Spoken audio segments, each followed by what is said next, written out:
పహల్గామ్ ఉగ్రదాడిలో మృతి చెందిన software engineer Madhusudan భౌతిక కాయం కావలికి చేరుకుంది. మధుసూదన్ భౌతిక కాయాన్ని చూసిన కుటుంబ సభ్యులు కన్నీరు మున్నీరవుతున్నారు. ప్రభుత్వ లాంఛనాలతో అంత్యక్రియలు నిర్వహిస్తున్నట్లు మంత్రులు ఆనం రామనారాయణ రెడ్డి నారాయణ వెల్లడించారు. ఏర్పాట్లను చూస్తున్నారు. ఇక పవన్ కళ్యాణ్ రాక నేపథ్యంలో విస్తృత ఏర్పాట్లు చేశారు.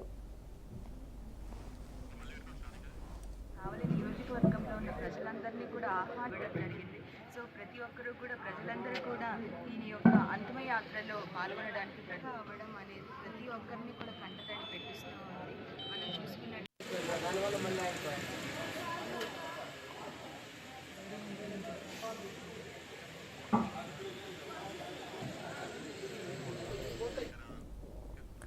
AP deputy CM Pawan Kalyan కాసేపట్లో నెల్లూరుకి చేరుకోనున్నారు. ఉగ్రదాడిలో మృతి చెందిన మధుసూదన్ భౌతిక కాయానికి నివాళులు అర్పించనున్నారు.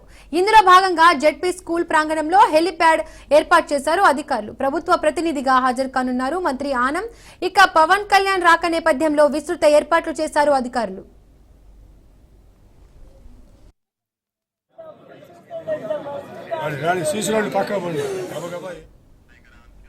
ఇక ఇదే అంశానికి సంబంధించి మరిన్ని డీటెయిల్స్ మా కరెస్పాండెంట్ చరిత్ కుమార్ అందిస్తారు. చరిత్ కుమార్, జమ్మూ కాశ్మీర్ లో జరిగినటువంటి ఉగ్రదాడిని యావత్ భారతదేశం ముక్త కంఠంతో ఖండిస్తుంది. అయితే ఇక్కడ ఇద్దరు తెలుగు వారు ఉండడం చాలా దురదృష్టకరం అంటూ కూడా నిన్న ముఖ్యమంత్రి నారా చంద్రబాబు నాయుడు విశాఖపట్నంలో చంద్రమోహన్ పరామర్శించారు. అయితే నెల్లూరు జిల్లా కావలి పట్టణానికి సంబంధించిన మధుసూదన్ను పరామర్శించేందుకు ఉప ముఖ్యమంత్రి పవన్ కళ్యాణ్ మరికొద్ది సేపట్లో కావలి పట్టణానికి చేరుకోబోతున్నారు. పవన్ కళ్యాణ్ వస్తున్నటువంటి నేపథ్యంలో అక్కడ పూర్తిగా కూడా ఖచ్చితమైన ఏర్పాటు చేశారు. నెల్లూరు కావలి జిల్లా పరిషత్ పాఠశాల వద్దటువంటి గ్రౌండ్ లో హెలీప్యాడ్ ఏర్పాటు చేయడంతో పాటు పవన్ కళ్యాణ్ వచ్చిపోయే వరకు కూడా ట్రాఫిక్ కూడా నియంత్రణ ఉండేటట్టు చూశారు. అలాగే మధుసూదన్ ఇంటి వద్ద చాలా నేరో ప్లేస్ ఉంటుంది, చాలా ఇరుకుగా ఉంటుంది. అక్కడ బారికేడ్లు కట్టి పవన్ కళ్యాణ్ అభిమానులు కానీ లేకపోతే ఎవరైనా అత్యుత్సాహంగా లోపలికి రాకుండా కూడా కట్టుదిట్టమైన ఏర్పాటు చేసిన పరిస్థితి ఉందని చెప్పాలి.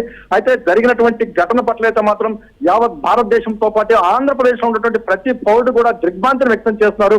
ఈ రోజు మధుసూదన్ కుటుంబానికి భరోసా ఇచ్చేందుకు ఉప ముఖ్యమంత్రి పవన్ కళ్యాణ్ తో పాటు అనగాని సత్యప్రసాద్, అలాగే ప్రభుత్వం తరఫున రాష్ట్ర దేవాదాయ శాఖ మంత్రి ఆనం రామనారాయణ రెడ్డి, అలాగే health minister Y Satyakumar Yadav వీళ్ళందరూ కూడా ఈ రోజు ఇక్కడికి రాబోతున్నారు. అలాగే అనేక మంది ఎమ్మెల్యేలు ఇక్కడికి వచ్చి ఈ మధుసూదన్ కుటుంబానికి భరోసా ఇచ్చేటటువంటి పరిస్థితి ఉంది మరికొద్దిసేపట్లో. అలాగే ఏదైతే మధుసూదన్ భౌతిక కాయానికి నివాళులు అర్పించిన తర్వాత జరిగేటటువంటి ఆయన అంతిమ యాత్రలో కూడా పాల్గొంటారని కూడా మనకు సమాచారం అందుతుంది. మరికొద్దిసేపట్లో అధికారికంగా జరిగేటటువంటి మధుసూదన్ అంత్యక్రియల్లో ఖచ్చితంగా కూడా ఈ యొక్క ముఖ్య కీలక నేతలందరూ పాల్గొనేటువంటి పరిస్థితి కూడా మనకు తెలుస్తుంది. Deepika. Right Charith, thank you.